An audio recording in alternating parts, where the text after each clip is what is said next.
Here's 2 mental errors or common mistakes that you need to avoid. One is the attitude that says, I'll be happy when. I'll be happy when I win a state title.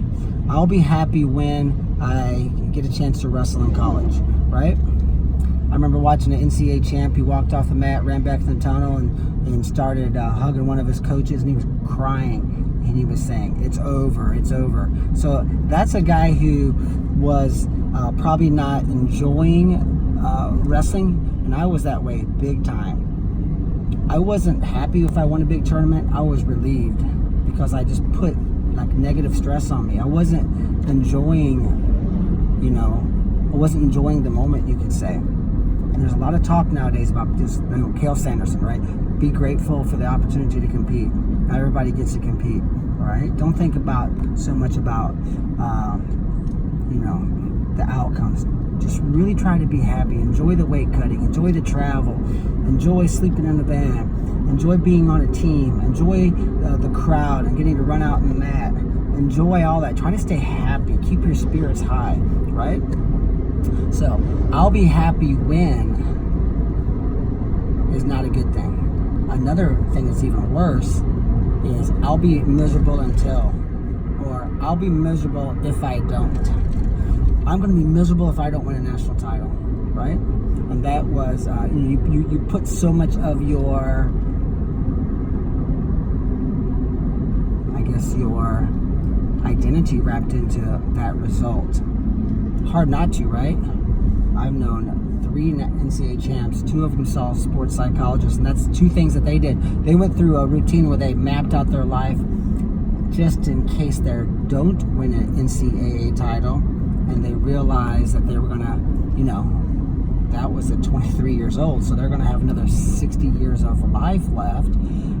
Think about having a wife and kids and grandkids and being a college coach, having a great career, right? I mean, who knows, right? So they would map out the various chapters of their life that they had to look forward to, and they realized that that part of their life wasn't going to change. It was going to be amazing. And that way it took the sting or the fear out of what if things don't go my way, right? Because we have to understand that they may not. And this is why. Sure, you can work yourself into a position where you deserve to win and where you're ready to win and in a position to win, but there's always going to be a few others who have done their homework too. Sure, 95% don't. John Smith used to say that. You're going to be top 5% in the world in everything that you do. And once you're there, you're gonna strike gold a few times, right? But it's going to be difficult, right? And there are going to be some external influences, right? You break your ankle at practice. You blow a knee. The ref makes a bad call. Internationally, politics enters into it a lot, right? Teams pay off officials and stuff. The whole Kerry Colott film talks about that. And my brother was on the Team USA with Kerry, and I kind of had firsthand knowledge of some of those things that Kerry went through. We used to train together with my brother and him. But that's nothing that he did. He should have had 3 or 4 world titles. They were all taken away after the fact. So there are external influences. So you can't say, well, I'm just going to get so good and where I can guarantee myself a win. You cannot always do that, right? But you can guarantee yourself that it's going to be hard for, it's going to be hard for anyone to beat you, right? So if the thoughts of saying, I will be miserable if I don't get a college wrestling scholarship or win a state title, that's just as bad, it's worse probably than I'll be happy when I win. Because by doing that, by default, you're basically saying, I won't be happy until. I'll be miserable if I don't. That is a terrible way to be. And, that's the way I was. I wrestled back in the 90s. And, we didn't have performance coaches in college. We didn't have sports psychologists working with us like these top college teams do now. All right, we work with our athletes a lot on these things, and that's one of the reasons we have so much success. In fact, 24% of Missouri high school's state finalists came from our Monday, Tuesday, and Wednesday room. Now they have a lot of other great coaches. Obviously, we certainly don't take credit. I don't need credit for high school kids' success. right? I probably had a little bit enough on my own that I don't do that kind of growing, I just don't. But it is worth mentioning, just so that you know that we're crushing it around here. 14% of Missouri's state champions came from my Monday, Tuesday, or Wednesday high school Rams, and that's out of 4 divisions. So that's a lot of state champs and finalists.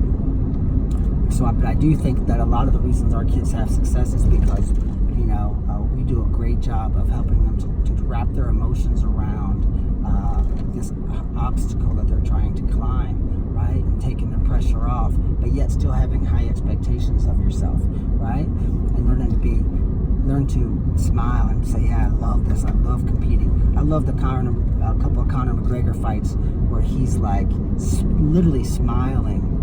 And he's like waving his fingers at the guy. He's like, come on, boy. Come here, boy. Let's go, boy. Right? I mean, the dude freaking loves competing. Some of us just get nervous and anxious and stressed out. And then we listen to our music that we like, and we get all pissed off before a match. Well, now Conor McGregor's not pissed off before he wrestles. Getting out of your mind pissed off isn't good. You're not supposed to do that, right? You need to tap into a little bit of anger, right? And it's got to be personal. John Smith called it being emotionally up for the match, be emotionally invested in this match, right? It's personal, right?